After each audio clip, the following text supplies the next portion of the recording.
നമസ്കാരം. ഇന്ന് നമ്മൾ സംസാരിക്കുന്നത് കേരള മുഖ്യമന്ത്രിയുടെ ചികിത്സാ സഹായ പദ്ധതിയെക്കുറിച്ചാണ്. പുതിയ സർക്കാർ വന്നതിന് ശേഷം ചികിത്സാ സഹായ പദ്ധതിയിൽ എന്തെങ്കിലും മാറ്റം വന്നിട്ടുണ്ടോ? ഇപ്പോൾ എത്ര രൂപ വരെ ചികിത്സാ സഹായം ലഭിക്കും? ആരൊക്കെയാണ് അപേക്ഷിക്കാൻ അർഹർ? എന്തെല്ലാം രേഖകൾ വേണം? എങ്ങനെ അപേക്ഷിക്കാം എന്നിങ്ങനെ എല്ലാവരും അറിയേണ്ട പ്രധാന കാര്യങ്ങളാണ് ഈ വീഡിയോയിൽ വിശദമായി പറയുന്നത്. ആദ്യം ഒരു പ്രധാന കാര്യം മനസ്സിലാക്കണം. മുഖ്യമന്ത്രിയുടെ ചികിത്സാ സഹായ പദ്ധതി ഒരു സ്ഥിര തുക നൽകുന്ന പദ്ധതിയല്ല. അതായത് എല്ലാവർക്കും ഒരേ തുക ലഭിക്കില്ല. ഓരോ അപേക്ഷയും പ്രത്യേകം പരിശോധിച്ച ശേഷമാണ് സഹായത്തുക സർക്കാർ തീരുമാനിക്കുന്നത്.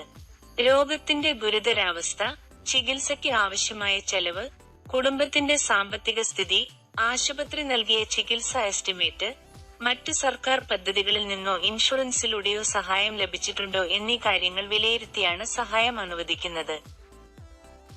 അതുകൊണ്ട് ചിലർക്ക് 50,000 രൂപ ലഭിക്കാം, ചിലർക്ക് 1,00,000 രൂപ ലഭിക്കാം, ചിലർക്ക് അതിലും കൂടുതൽ തുക അനുവദിക്കാം. എന്നാൽ എല്ലാവർക്കും ഒരേ തുക ലഭിക്കുമെന്ന് സർക്കാർ എവിടെയും പ്രഖ്യാപിച്ചിട്ടില്ല. അതിനാൽ സോഷ്യൽ മീഡിയയിൽ കാണുന്ന "ഇനി എല്ലാവർക്കും 2,00,000 രൂപ അല്ലെങ്കിൽ 5,00,000 രൂപ ഉറപ്പ്" എന്ന തരത്തിലുള്ള വാർത്തകൾ ഔദ്യോഗികമായി സ്ഥിരീകരിച്ചിട്ടില്ലെങ്കിൽ വിശ്വസിക്കരുത്. പുതിയ സർക്കാർ വന്നതിന് ശേഷം പദ്ധതി നിർത്തിയിട്ടില്ല. ഗുരുതര രോഗങ്ങൾക്കുള്ള ചികിത്സാ സഹായത്തിനായി അപേക്ഷകൾ ഇപ്പോഴും സ്വീകരിക്കുന്നുണ്ട്. നിലവിൽ അപേക്ഷാ നടപടികളിൽ പൊതുവായ വലിയ മാറ്റങ്ങൾ സർക്കാർ പ്രഖ്യാപിച്ചിട്ടില്ല. അതിനാൽ നിലവിലുള്ള മാർഗനിർദ്ദേശങ്ങൾ പ്രകാരമാണ് അപേക്ഷകൾ പരിഗണിക്കുന്നത്. ആർക്കൊക്കെയാണ് അപേക്ഷിക്കാനാകുക എന്നതും പ്രധാനമാണ്. സാമ്പത്തികമായി ബുദ്ധിമുട്ടുള്ള കുടുംബങ്ങളിൽ നിന്നുള്ള രോഗികൾക്ക് ഗുരുതര രോഗങ്ങളുടെ ചികിത്സയ്ക്കായി ഈ പദ്ധതിയിലൂടെ സഹായം ലഭിക്കാം. എന്നാൽ ഓരോ അപേക്ഷയും പ്രത്യേകം പരിശോധിച്ച ശേഷമാണ് അന്തിമ തീരുമാനമെടുക്കുന്നത്.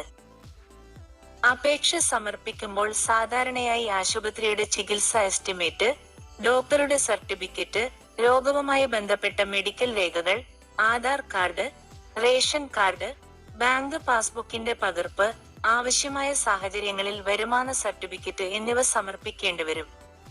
അപേക്ഷ ഓൺലൈനായോ അല്ലെങ്കിൽ അക്ഷയ കേന്ദ്രം, ജില്ലാ കലക്ടറേറ്റ്, ജനപ്രതിനിധികൾ എന്നിവരുടെ സഹായത്തോടെയോ സമർപ്പിക്കാൻ സാധിക്കും. ഒരു പ്രധാന കാര്യം വീണ്ടും ഓർമ്മിപ്പിക്കട്ടെ. ചികിത്സാ സഹായ പദ്ധതിയിൽ എല്ലാവർക്കും ഒരേ തുക ലഭിക്കില്ല. സർക്കാർ ഓരോ അപേക്ഷയും പ്രത്യേകം പരിശോധിച്ച ശേഷമാണ് അനുവദിക്കേണ്ട സഹായത്തുക തീരുമാനിക്കുന്നത്. അതുകൊണ്ട് അപേക്ഷ സമർപ്പിക്കുമ്പോൾ കൃത്യമായ രേഖകളും യഥാർത്ഥ ചികിത്സാ ചെലവിന്റെ വിവരങ്ങളും നൽകുന്നത് വളരെ പ്രധാനമാണ്.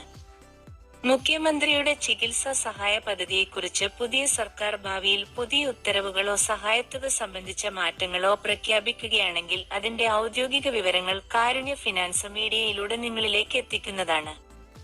സാമ്പത്തികവും സർക്കാർ പദ്ധതികളുമായി ബന്ധപ്പെട്ട കൃത്യമായ വിവരങ്ങൾ അറിയാൻ ചാനൽ പിന്തുടരുക. ഈ വീഡിയോ നിങ്ങൾക്ക് ഉപകാരപ്രദമായാൽ ചാനൽ സബ്സ്ക്രൈബ് ചെയ്യാൻ മറക്കരുത്.